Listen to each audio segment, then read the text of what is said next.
Well, welcome to another edition of Anomalies. I'm Dave Jinks, the Anomalies host, co-host. Unfortunately, Dan Hall is out today, feeling a little bit under the weather.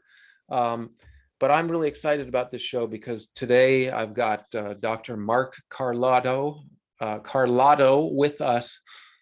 And I followed Dr. Carlotto's work for close to 30 years. Been fascinated with it. He's a quintessential scientist when it comes to some of the weird stuff. He's able to maintain a scientific bent through some of the most bizarre theories and concepts. And I'd just like to welcome you, Mark, to the show today. We're going to get into a whole bunch of different stuff, but just welcome to you. Thank you for coming on.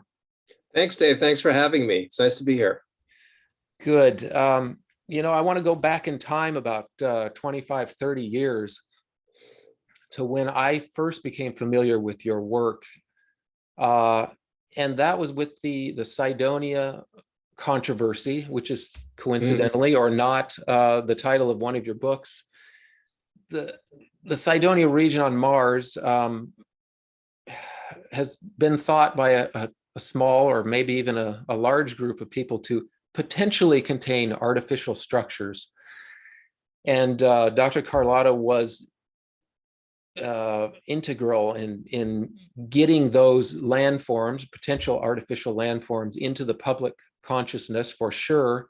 He was a real thorn in the side of the American Space Agency, NASA, as well as I'm sure European and everyone else who tended to be very resistant to that idea on its face, no pun intended, but also to devote any sort of resources to investigating these enigmas on the surface of Mars in the Cydonia region, which really baffled a lot of us back then, including, I'm sure, Mark here. I'd just like to start with the subject of Cydonia. If you could just kind of give me give our audience the 1 minute overview of that region and what your role was in publicizing those potential artifacts. Well, the face on Mars became a subject, almost immediate, a subject of great sort of controversy when it was first imaged in 1976. It was a while before I got involved. It was probably almost 10 years. And I saw an article in the paper about it. And, even though it was a little bit somewhat dismissive, I looked at it and I thought, gee, this is really interesting looking. And I wanted to find out more about it. And so I contacted the group that was investigating it.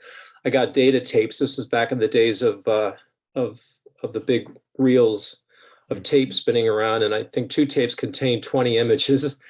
And, in my off hours at work, I processed them. I tried to bring out details and did some analysis and published a couple of papers.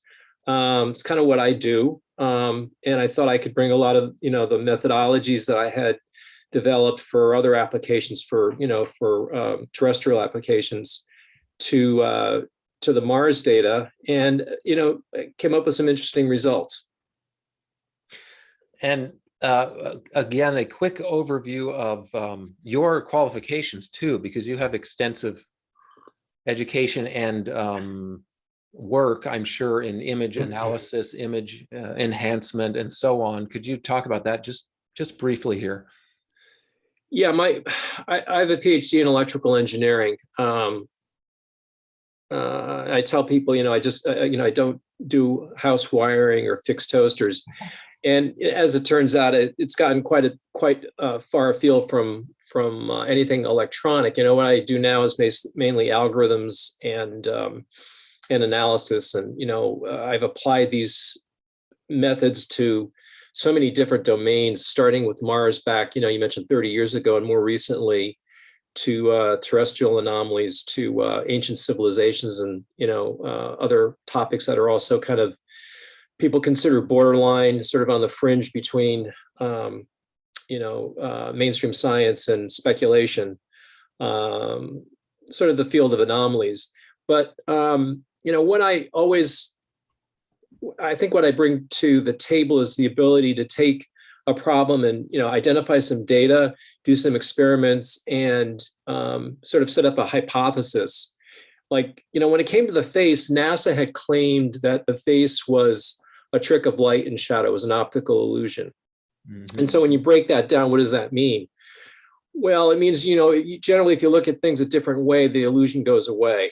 So I constructed an experiment with the available data, and I was able to show that actually did not go away, that the impression of a face persisted if you looked at it in different ways and under different lighting conditions. And that's I published that paper in a journal called Applied Optics in 1988.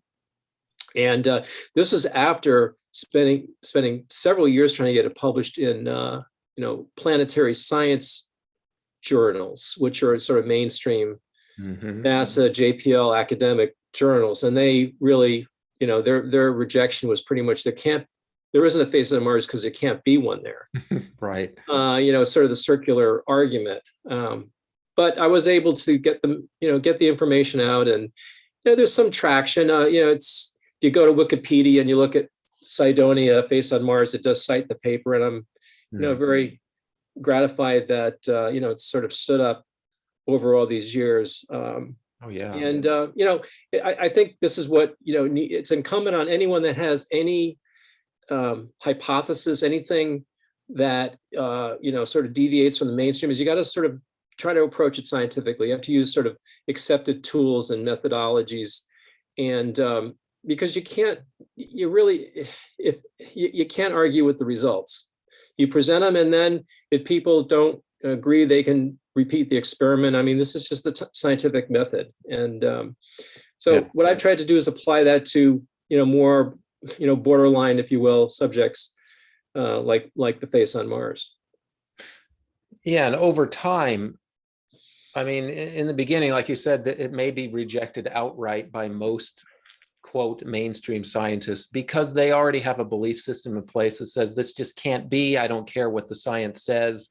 The science must be flawed. The methodology was wrong. I don't see what exactly is wrong with it, but I'm just assuming that it's wrong is kind of the way they approach it, which isn't scientific at all, of course.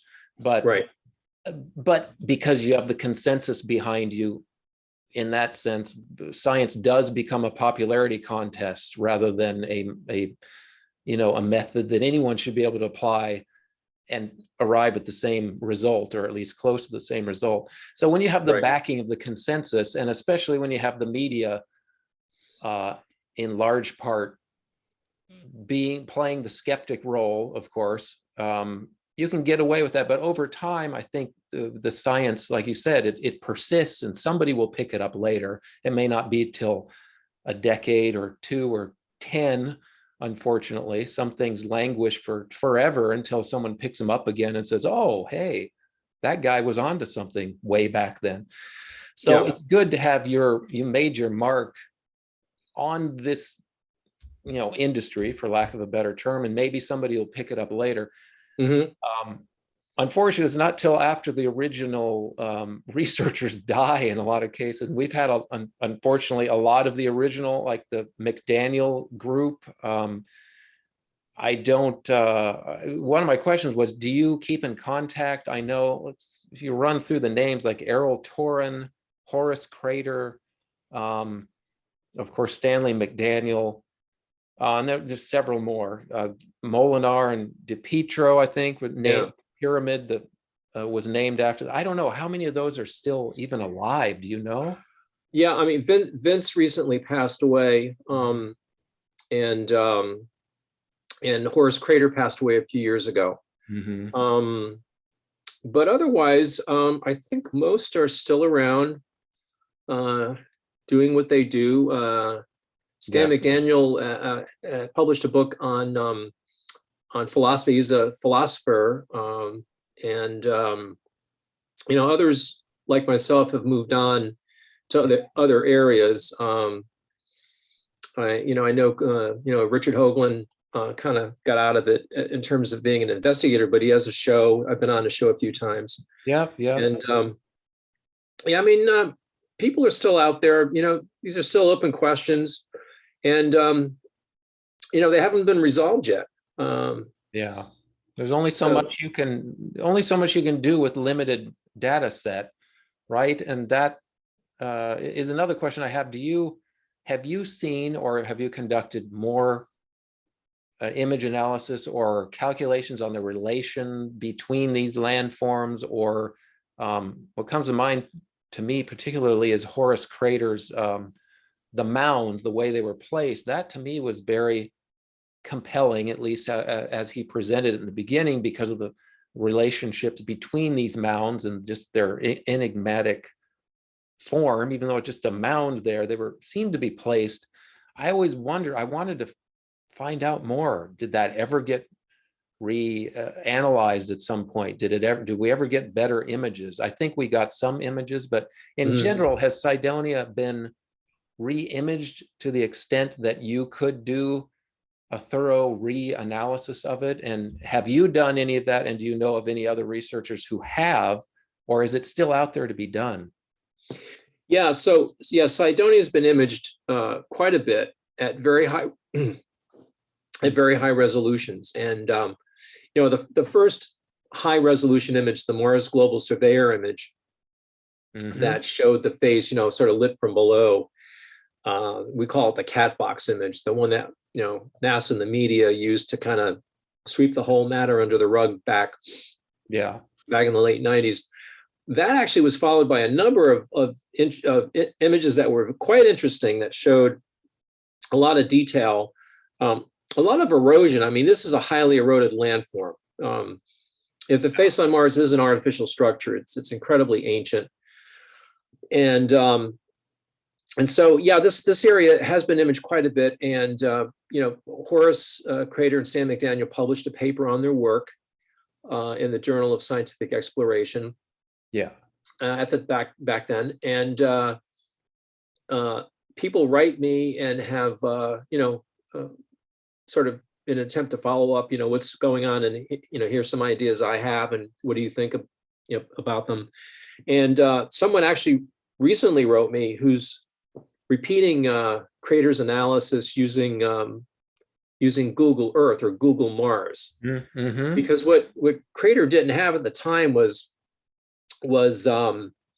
metrically accurate images. They were, it's a photograph or an image that isn't necessarily tied to the ground. It's not, geo-referenced. And so, if you're looking at it at an angle, the dimensions are going to be foreshortening, geometrical distortions, especially if there's height. Right. It causes, if you're looking at something, you get what's called layover. Anyway, so now with Google Mars or Google Earth with the Mars data, you can actually do these measurements, and people are doing them. So it's kind of ongoing. I'm not really that involved myself. It's more like people will write me, and I'll encourage them. But my passion is sort of moved on to ancient civilizations and things closer to home, which incidentally I think do tie in with Mars. We can maybe talk about that a little bit later. Yeah, we'll move into it. It's all connected. I think it's all connected. Yeah, I mean, you can only dwell on one particular topic, even if it's incredibly interesting and potentially explosive in terms of what it means for our history. But again, if there's no movement in the mainstream, and there's no funding and all that stuff, you kind of get stuck at a point. And I understand that most of those original researchers moved on. Understandably, they and you had other careers, moved into different areas. So we'll kind of leave Cydonia here, as intriguing as it is, and as many hours as we could, dump into it. It's kind of all been done before, but it's good to hear that there are some ongoing investigations with newer data, better imagery, and maybe something will come up here. Maybe another country. It's probably not going to be the US, I don't know, but maybe somebody else will go there with an open mission and kind of address these questions head on for a change, instead of just looking for dead bugs in the dirt. We haven't even gotten to that point, really. I mean, it's just been so frustrating to see this supposed search for ET life, confined only to dead microbes or Hmm. the remnants of them or the chemical signatures or whatever. It's been all rocks all the time, is what it seems like coming out of Yeah. JPL and NASA here. But let's move on to something else, which I think does tie in, as you said, to potentially to Cydonia, but definitely Earth markers on Earth, and that's I want to talk about your book, Before Atlantis, which is a very compelling title. I really like that title too, because people tend to say Atlantis, that's what was before, but you're saying before Atlantis, which implies that we go way, way, way back, which certainly isn't a mainstream idea, but there's more and more research coming out that suggests that Earth has had a long history of Right. probably in advanced people living at least in certain areas on Earth. And I'm curious, did this arise from it was Charles Hapgood, right? I want you to talk a little bit about Charles Hapgood's model of Earth's crust shifting, and then the phlegm aths. Are you familiar with their follow-up Hmm. on Hapgood stuff? And they kind of Hmm. really did a little bit to popularize that idea. And of course, the underlying theme is that there were civilizations that were subsequently destroyed because of a giant catastrophe, a Hmm. cataclysmic, apocalyptic type level event on Earth. So if you want to go into your Before Atlantis book here and tell us what that's all about, that would be a great way to go, I think. Sure. Um, yeah, I didn't really set out to write it. I was just on Google Earth looking at some sites in Mexico.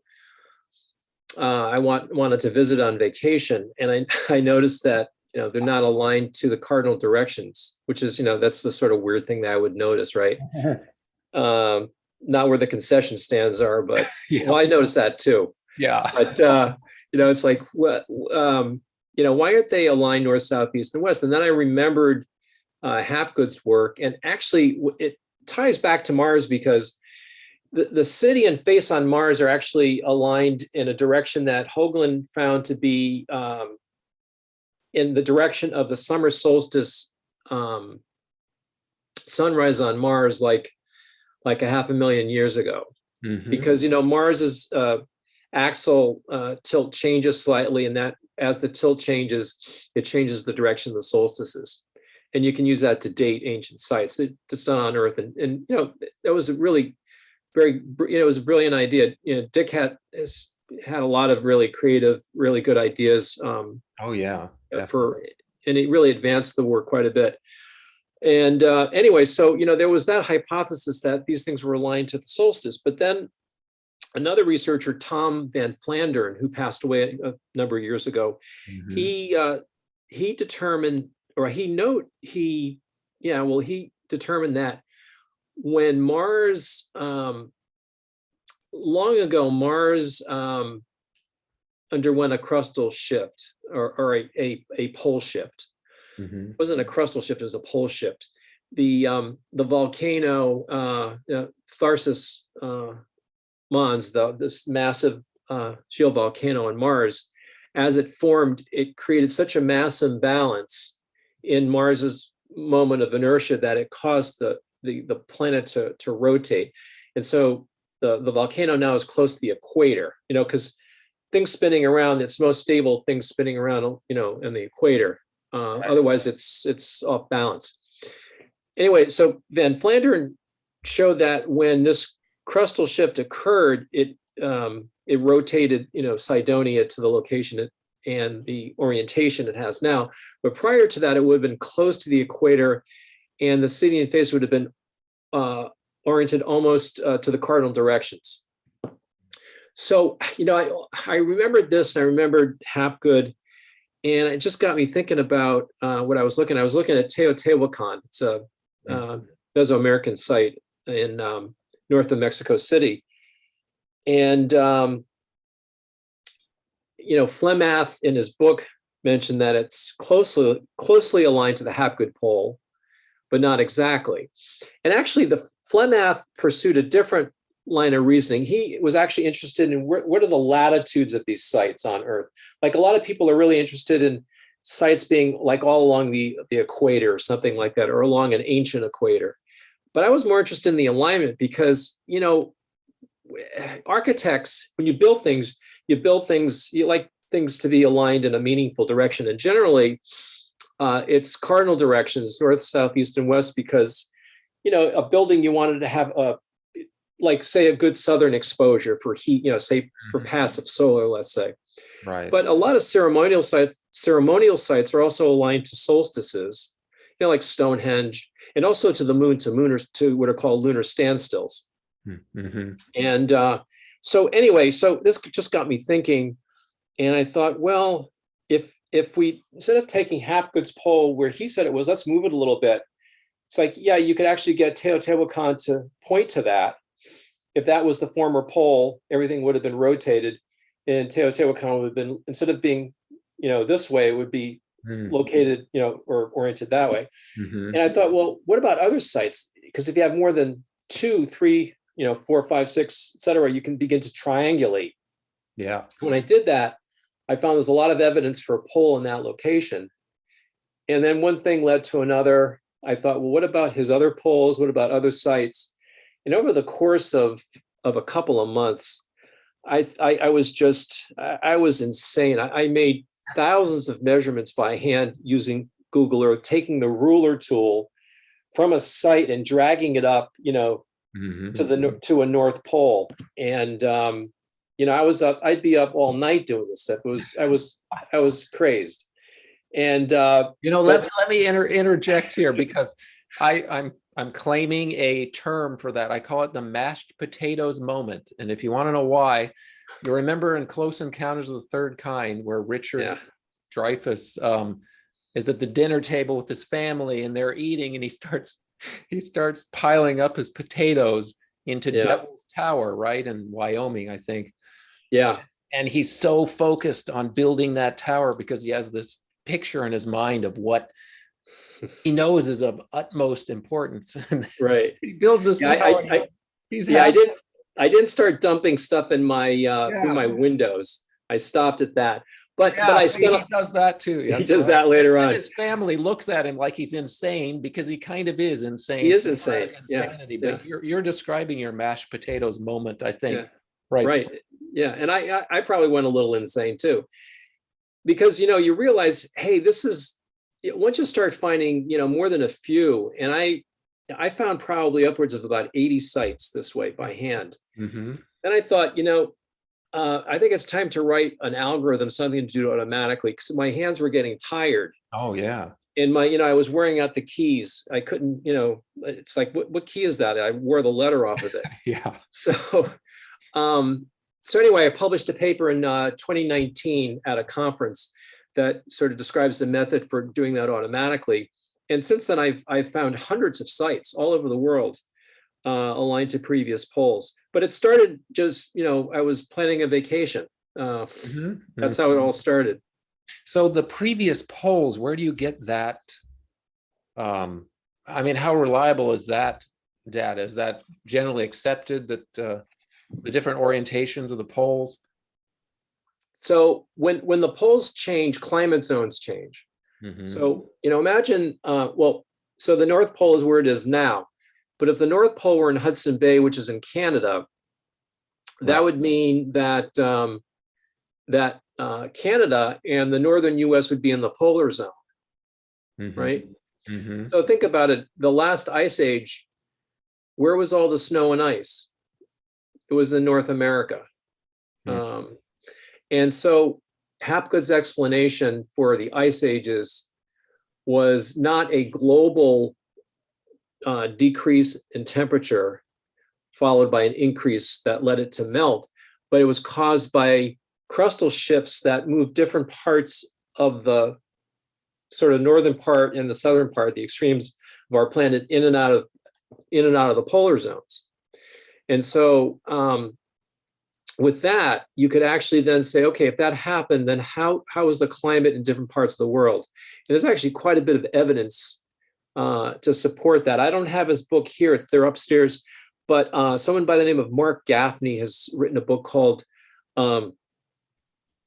Deep History and the Ages of Man, and he actually has pursued more of the climate implications of pole shifts, and he has a lot of evidence. Mm-hmm. Excuse me, that substantiates the different pole shifts, the dates, and the locations. What I'm into more is the alignments of archaeological sites to those poles, because that's the basis then I use for dating those sites, and it's the basis for stating or hypothesizing that like these sites in Mexico that mainstream archaeologists believe are thousands of years old, they're probably closer to 50,000 years old. Mm-hmm. Plus, in other words, they're not the original sites, but the way, I don't know if a lot of your listeners are familiar with the idea of sort of like, I think it's called adaptive reuse now, where you build over. Mm-hmm. The Romans did it. The Romans built over older temples and structures. Well, there's evidence that this has occurred all over the earth, in all civilizations. And so the idea is that these sites were first laid out a long time ago, and then they were built over and built over and built over. So you still have the same sort of site plan, the same alignments, which is like a fingerprint. And that's what, that's the basis for dating them. And based on that, there are sites on the planet, the oldest being places like Machu Picchu, and sites in South America that could be 100,000 years old. The original sites, not to say that the latest constructions are that old, but the origin of those sites could go back to 100,000 years ago. And that's what Before Atlantis is about. It really kind of exploits that for archaeological dating. Yeah, and it really points out what I think is a fatal flaw in our current dating scheme, which is that just because somebody lived in a place doesn't mean they built the place, right? It's like it's like Joe Biden built the White House or something. No, he had 40 some inhabitants before him. Or when they find evidence of charcoal, a fire in a site, and they date it based on the age of the charcoal, because their carbon dating mechanism only goes back that far, or whatever. It doesn't. And it's the only datable artifact, really. And plus, it fits into the current model that civilization only goes back so far, 8,000 years, whatever. It's continually being expanded. But one area that I'm very interested in is Gobekli Tepe. Have you looked into that at all? Does it fit into your model here in Turkey? A little bit. I think Gobekli Tepe is one of the earliest sites in sort of this cycle. What Before Atlantis proposes is that there have been multiple cycles, multiple world ages.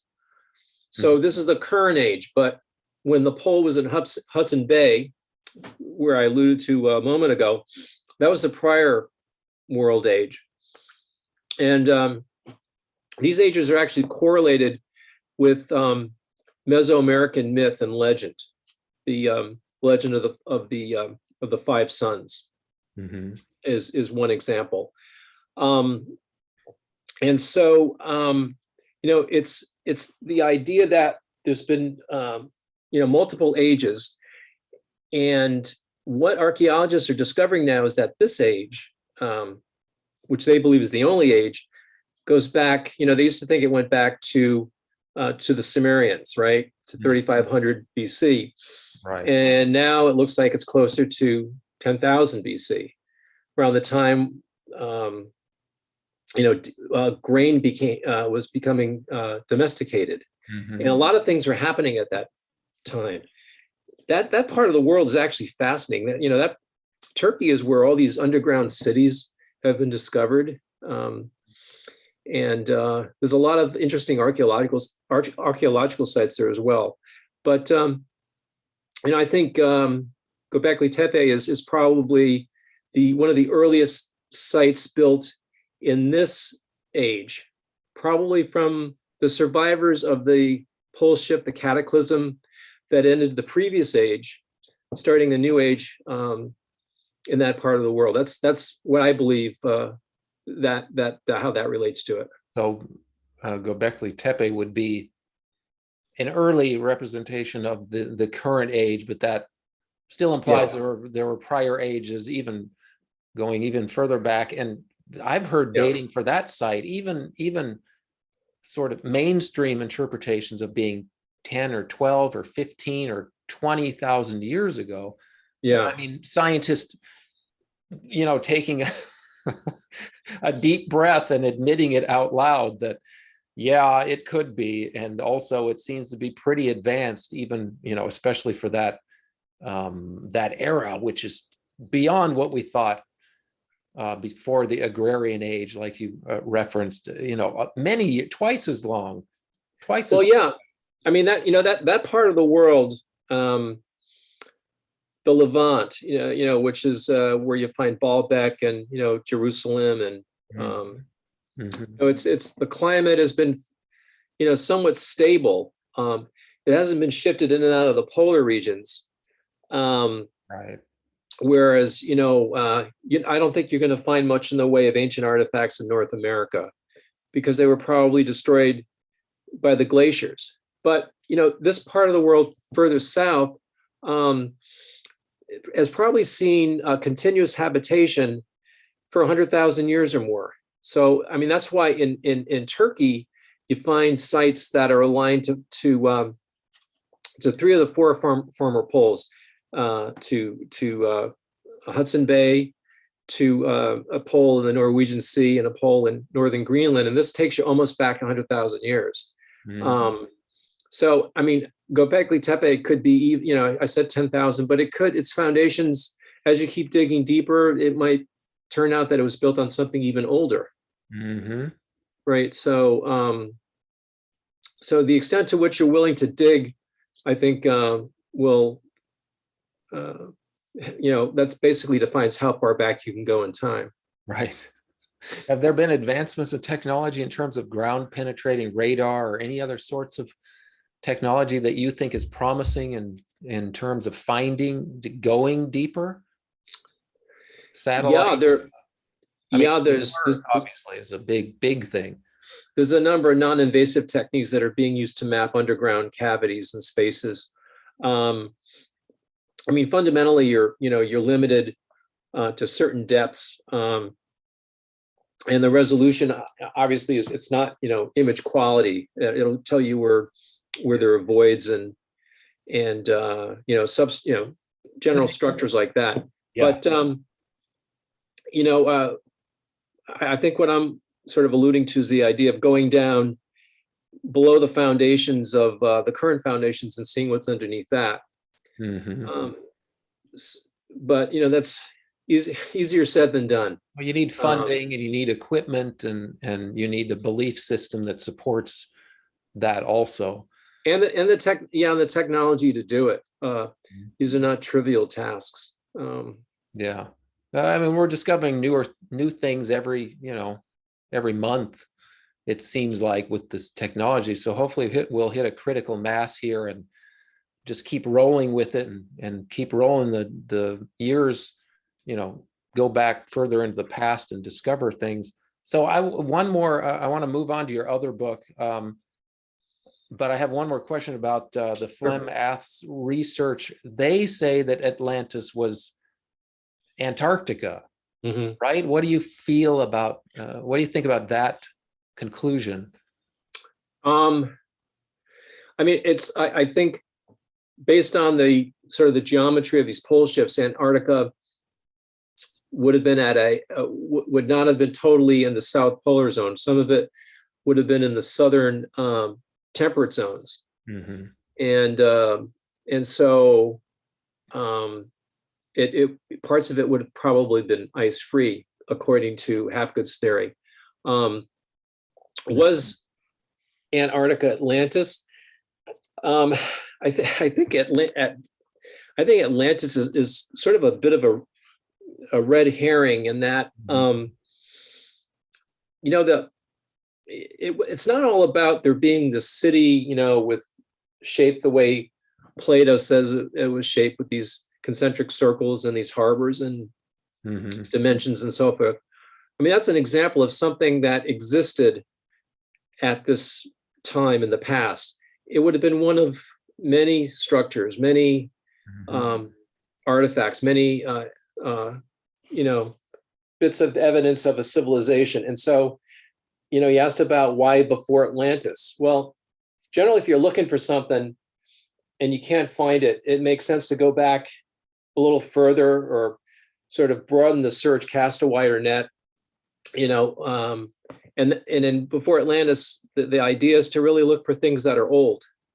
And there's plenty of evidence for things that were aligned to the Hudson Bay Pole, which, based on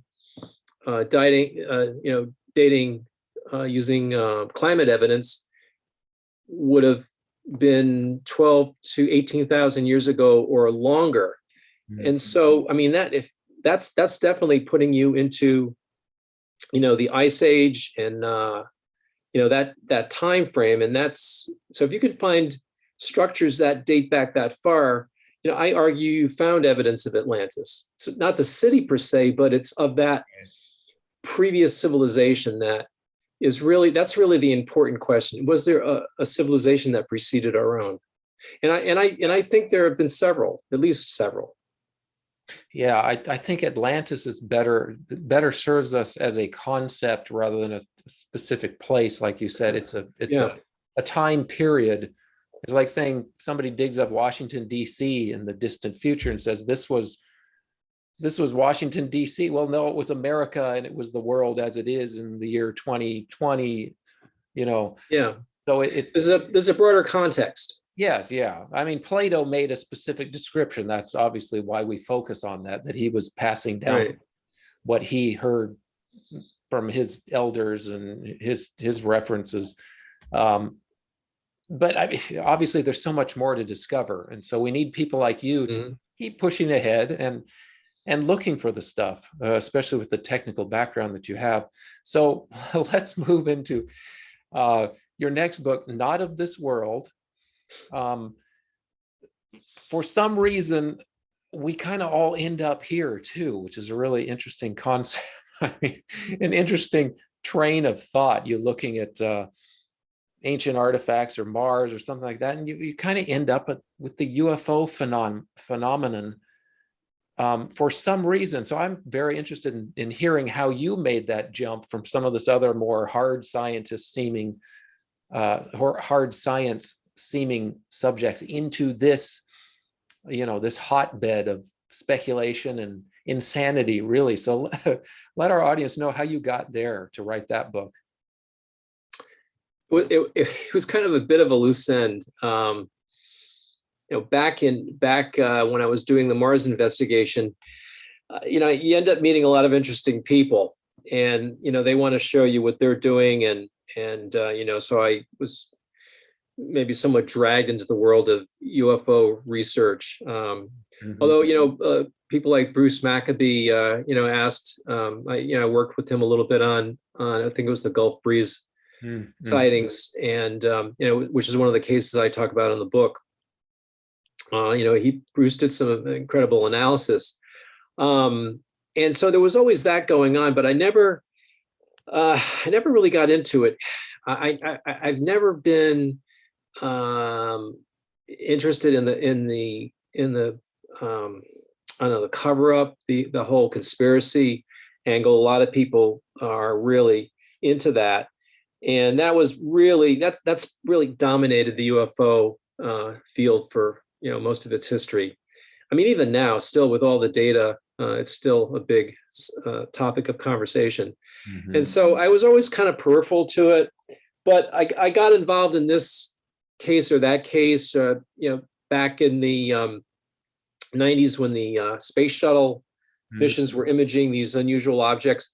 Richard Hoagland asked me to take a look at some video. I did. I wrote a paper, published it. Results suggesting that these were not ice particles as NASA had maintained. And so I had a lot of material. thought I'd write a book, but it never really came together. Then when the whole UAP thing came out a few years ago, became public, I looked at the data. It's like, my God, this is incredibly compelling. Elizondo has compiled this list of these signatures, sort of characteristics or features. And I realized, a lot of these older cases, like Bruce Maccabee, he had talked about these craft that would just sort of be there, and then all of a sudden they're gone. And it's like, this is a physical object moving at that speed. There's no, why isn't there a sonic boom? So, what I do in None of This World is I spend most of the book looking at sort of the physical evidence, computing accelerations, doing simple sort of physics to analyze it, just like I did with the face on Mars. And I basically build from a dozen cases, I think set up a hypothesis that sort of, for me, kind of framed the question. First of all, is there physical evidence to support that, something unusual is going on? And I think the physical evidence is clearly there. And it's continued to the present. There's some extraordinary cases out there. The Dome of the Rock UFO, where at least 4 people took videos of a UFO over the Dome of the Rock in Jerusalem, is just as compelling as the UAP data. So anyway, I go through these cases, and I consider, does it defy physical principles as we know them? Is it beyond our current aerospace capabilities? Beyond our technical capabilities? And I kind of go through this whole thing. And then it kind of leads me, you were very kind in characterizing my approach as being really a very measured scientific approach. Yeah. But at the end of all this, the last chapter is on mysticism, on spirituality. It's on, I talk about the Watchers in the Bible. I talk about meditation. I talk about spiritual experiences. I talk about the Kaluza-Klein theory, the 5-dimensional theory of space-time that Einstein actually was somewhat a part of towards the end of his life. And I often cite Jacques Vallée, who basically said that he thought UFOs were something sort of akin to it was almost like a hologram, in the sense that, but it was more. It would be like these craft look like and behave like craft that are flying around, but they're not. There's something else. And so I think what we're dealing with is something that is really beyond our physical understanding, and it goes beyond science. And so, at the end, I'm left with confronting something that's really not scientific. It's something that can't be studied within the realm of science. And that's sort of where kind of maybe in some sense come full circle to the beginning, which is, we really don't, particularly with regard to the UFO phenomenon, we really don't know very much about it. It's an unknown. The government's not telling us what it's all about because they don't know. They really don't know. And they don't want to admit that because governments are supposed to know everything and be in charge. And when they're not, people get, they become, fearful. And so it's a very delicate situation, I think. Well, they lose faith in the government, Yeah. If there's one thing we can all agree, that the government, whether you're liberal or conservative or anywhere along the spectrum, we can agree that the government is there to provide security at the very least, whether it's national defense or just the day-to-day security, police, and just making your environment safe. And that's the ultimate in failure. If you're a government, if you can't even explain why that thing just did circles around our best aircraft and then disappeared into thin air. I mean, this has come up on our show a lot because we've had a lot of UFO discussions, of course, but I'm curious to see if this has been your progression of thought too. But in the beginning, I was all gung ho against the conspiracy, like you're saying.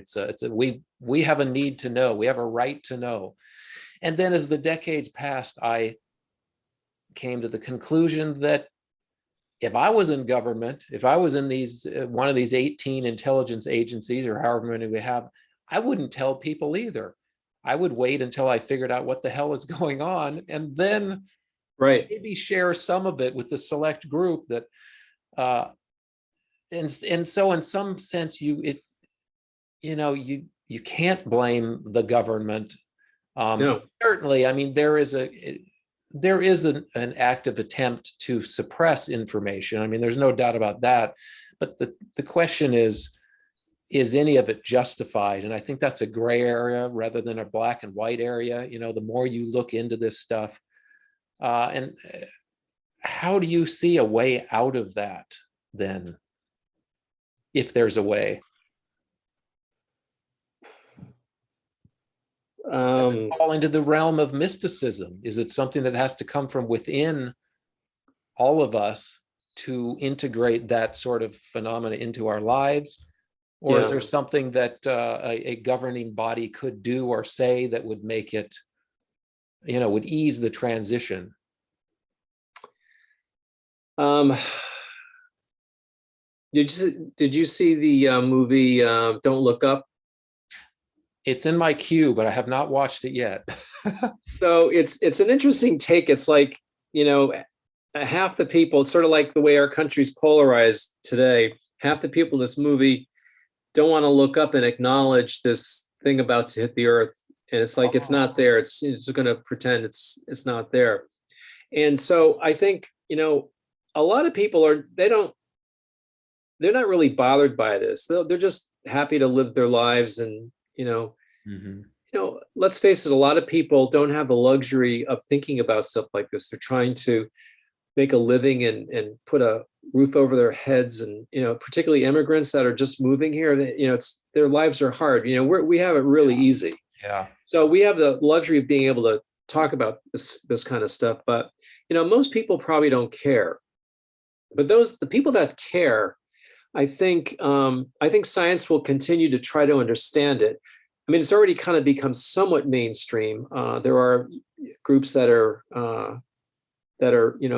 sponsoring conferences. I can't recall the acronym offhand. It's a group down south. Anyway, that they're particularly focused on the UAP data, because they've released quite a bit of information and reports, and they're going over all that. And so I think that'll become a sort of a more legitimate area of investigation. Mm-hmm. But I also think that some people may begin to sort of internalize it or process it as more of a psychic or extrasensory or spiritual. You can use any of those depending on how far you want to take it. I mean, personally, I don't think UAPs come from another planet or a galaxy. I think that it's coming from a different plane of existence. Call it, perhaps the astral plane, where things can, being in a, if you will, a higher dimensional space or higher dimensional reality. Mm-hmm. Within ours is a subspace within that. You can freely move in and out. It's sort of like if our world were a flat plane existing in a three-dimensional, and this was, this greater reality was three-dimensional. Things could come and go, and they'd appear and disappear in our worlds. We wouldn't have any idea where they're coming from or where they're going. It's beyond our ability. And so, because it's beyond our ability, it by definition, we're not going to be able to study it using physical science. But there might be other ways through, spiritual experience and mysticism, and which can be, meditation is is a repeatable process. It's like it doesn't mean that it's qualitative. It's just perhaps a different set of tools. Just like in some sense, loosely speaking, they were using remote viewing and ideas like this back, in the it was 70s and 80s. It's perhaps just need to consider other approaches. Yeah, and that of course has huge implications, because it implies that humans have an innate ability to view, to do magic, essentially what appears to be magic to us. If you're able to access other dimensions and to defeat the physical laws that we assume are permanent and immutable, and that we'll always be restricted by them. It opens up a whole fascinating area, but also a very threatening area to maybe some groups. The idea that, as you mentioned, the lowliest, the person on the lowest rung of the societal ladder is suddenly able to communicate or gather information in a way that doesn't require an iPhone or something like that. It opens a whole lot of cans of worms. I mean, you can argue that that's the way it will have to go eventually, and I certainly do argue that in terms of evolving as a civilization and a species. But you can certainly argue that it's very threatening, and that there would be all kinds of reasons to suppress this information. But again, maybe it's something that is just a natural evolution, and we will, over time, learn how to control that better. We'll reach a critical mass, and some of these things will finally make sense. So my final question to you is, how close do you think we are to that critical mass? I mean, do you feel like we're on the precipice, of making some big discoveries here? Do you think we have a long way to go? What is it in your opinion? In regards to UFOs and UAP, or? Well, I'm kind of lumping everything in together, but I'm generally of the opinion that if you figure out one of these mysteries, that the rest of them fall like dominoes, because they are all connected at some fundamental thread. But specifically, yes, the existence of other intelligent life is a huge domino to fall, I think. All right, it's a big domino. So I'm going to give you an answer. It's going to be a little of this, a little of that. Okay, good. Peter Davenport, National UFO Reporting Center, has an amazing database, and I've done a little bit of analysis. I have a paper I published. I think there's a link to it on Not of This World UFO.com. I think that's the blog I have here. Not of This World UFO oneword.com. And anyway, this paper I published on a very basic analysis of his data. And it's clear in the data that he's compiled that the UFO UAP phenomenon has changed over the years. People were seeing discs, and then they were seeing cigars, and then they were seeing triangles, and now it's very unstructured. There's really a lot of reports there's really no definable structure. So, we're dealing with a phenomenon. It's not like where there are ETs that have, some model space cruiser out there that we're seeing the same one of all the time. We're seeing all kinds of things. And this has persisted over thousands of years. I mean, this goes back to biblical times. I think all these things are just one connected phenomenon. So a realization that this has been present throughout most, if not all, of human history. The idea that this is not the only age, the only human age, that, we're only a technological civilization for the past 10,000 years, but simply this is the latest, not the only, is the other idea that there's been a succession of world ages destroyed by cataclysms, likely pole shifts, but they could have been asteroids, could have been other events. And because of these, we suffer from this collective recurrent amnesia that Graham Hancock talks about, that we forget our past and we reinvent, we rewrite history. And we're rewriting it now as, this is the one and only, but I think the revelation is that there's been many, many previous ages, and we've been on Earth for a very long time. And so you couple that with the idea of this UAP phenomenon, that we've had these watchers, this other force, this other presence throughout this time. And then we find, we're finding stuff on Mars, this humanoid face. What about this face? How does this tie in? So, kind of going back to where we started. Yeah. I don't believe it was built by extraterrestrials because there's actually no evidence, because SETI hasn't found any radio signals. There's no evidence of extraterrestrials. It's not like the way Gene Roddenberry sort of pictured it. There's no galactic federation out there. I don't believe it's out there. It's not in the physical plane. It may be in the astral or in some higher space, but it's not, there's no Martians out there. Maybe there are some. I don't want to be totally, what's the word? Totally dogmatic about it. But I think, it's a bigger phenomenon than that. But I think the face on Mars probably isn't extraterrestrial. It probably wasn't built by indigenous Martians, because Mars wasn't habitable long enough for life and an advanced life to have evolved. It's been dead for most of its history. I think probably the face on Mars was built by a previous civilization from Earth. This is the last possibility I thought of back, in the 90s. But I think it's the only one that is plausible.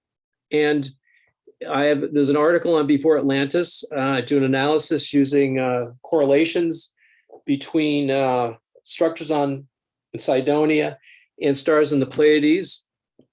This was actually an idea that Wayne Herschel proposed, because he's found a lot of correlations between patterns on Earth, and also came up with this on Mars and the Pleiades, to suggest that there's a correlation between the face on Mars and Earth. Besides just its humanoid form, alignments and other sort of geometrical markers, if you will. And, I'm just sort of touching on these things here, but if you go to beforeatlantis.com and nonofThisWorldUFO.com, there's a lot of material online, and you can take a look. And there's an article on in particular on this one with the sort of Earth-Mars correlation. So I think that's a long-winded answer to your question, but I think everything ties together.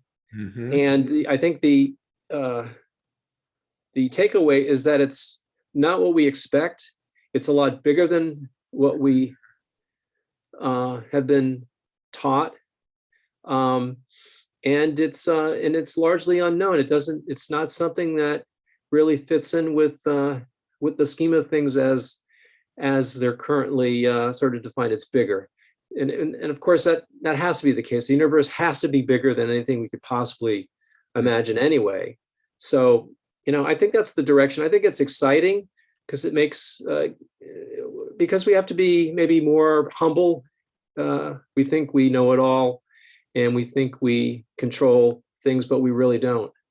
And so for me, it's been a journey, and still a scientist, but also now have that other perspective that, hey, there's more to science than to explain things around here. There's you need other tools. Yeah, it seems the more we learn, the more we realize we don't know, which is kind of counterintuitive, but on another level, it makes perfect sense, because your world gets bigger and you realize that there are more connections reaching back through time and into the future. And I said that was my last question, but I thought of something. Speaking of the future, we do have some missions to Mars being proposed, and I think to the moon. Somebody always has a mission to the moon planned, it seems like. but do you think there's any hope of getting back to Cydonia or the moon? We didn't even talk about the moon, but certainly if Cydonia has ruins, artifacts, the moon must have ruins of some kind somewhere. I mean, I believe that it does. I've seen, again, we talked about Richard Hoagland. He's obviously a very controversial figure, but I think he did some really good in-depth research, especially at the very beginning, the early 90s, late 80s, early 90s. Yeah. He really woke up my imagination for sure. Lit a fire under a lot of people who just craved learning more. We're so close to the moon too. It takes about 2-3 days to get there if we want to. Mars is obviously much farther away, but we've still been there a dozen times or whatever. Sure, half the missions failed, but it's doable if we have the right goals. I think we haven't had the right goals so far. We go there to image and look at rocks, but never is this question of ET presence or any sort of other life presence at the top of the list, unfortunately. So, in closing, let's just have you kind of let us know, do we have hope? Should we have hope as far as a mission going to find something, or do we have to look elsewhere to continue this quest? So I'm a big fan of what Elon Musk is doing with SpaceX. He's a very controversial character. Yeah. But there's something cool about visionaries.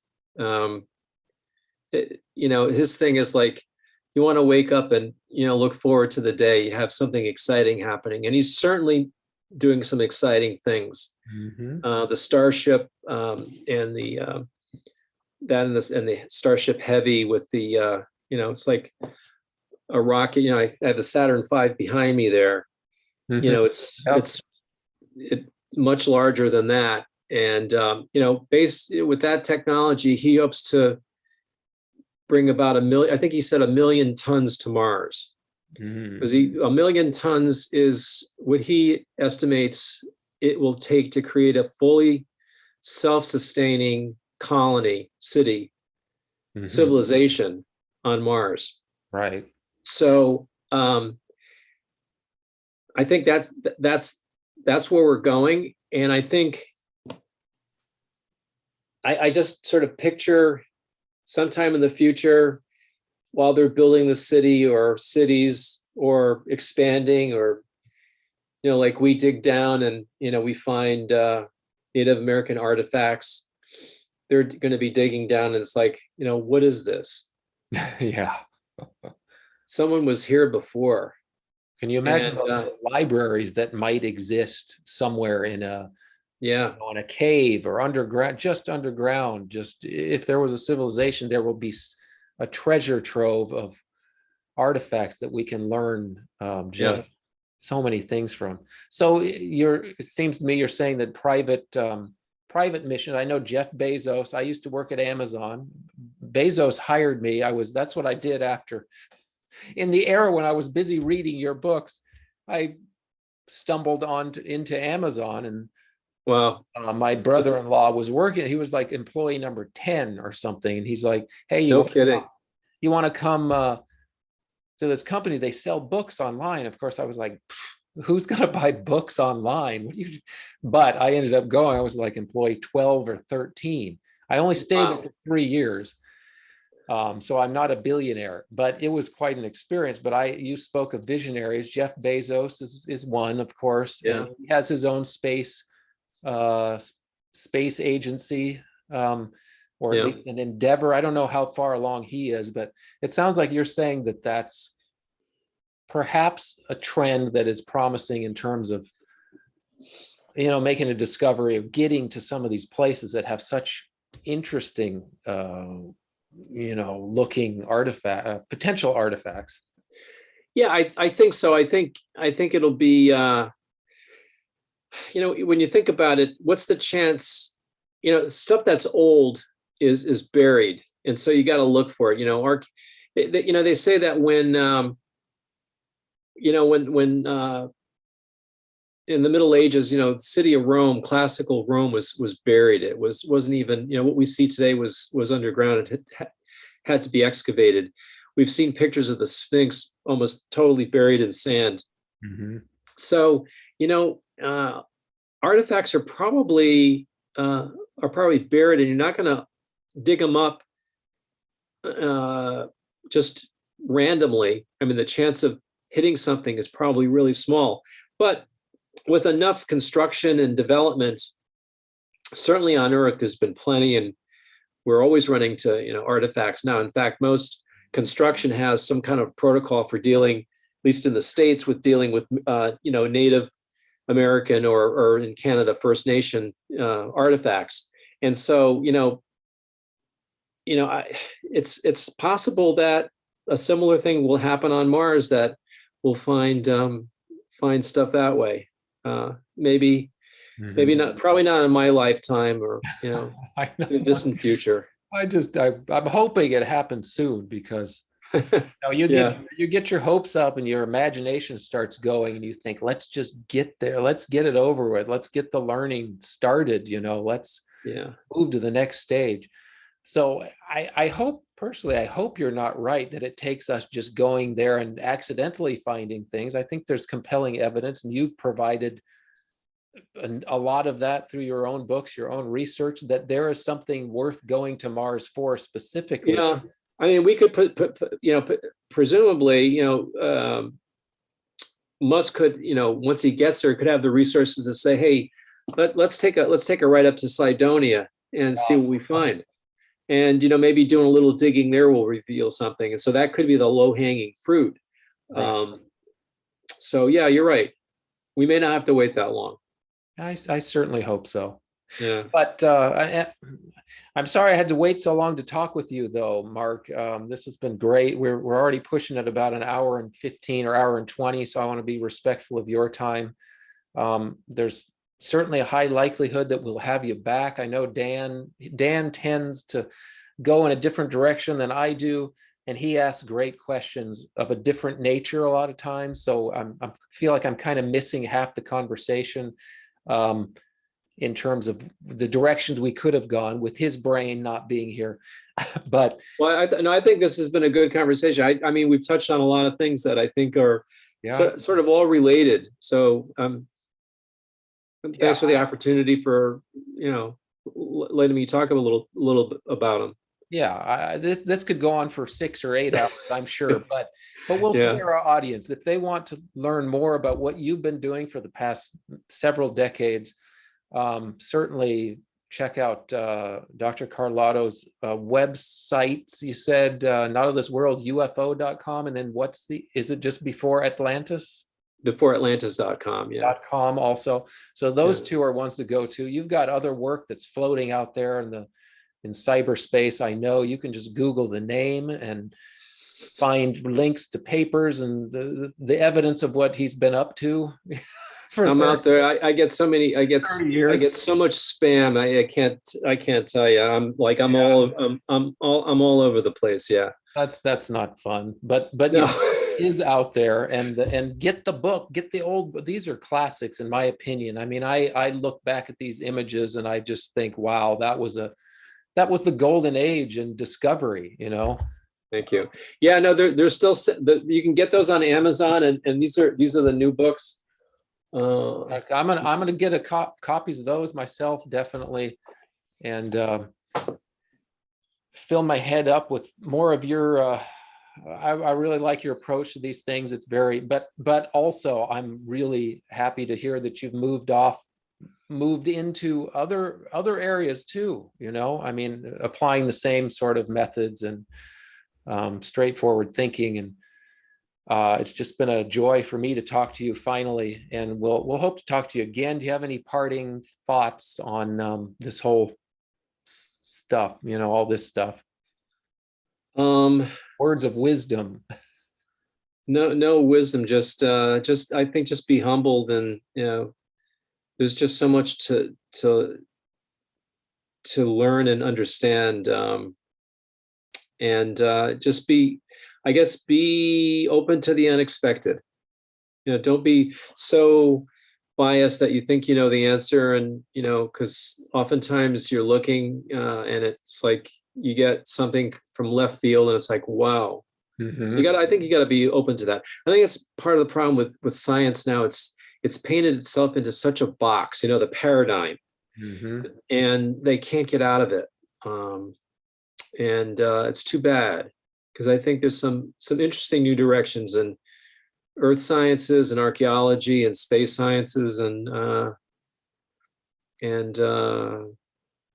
so everything, really, all fields. So it's always an exciting time to be. Whatever time we live in, it's exciting because we humans have the ability to ask questions and just sort of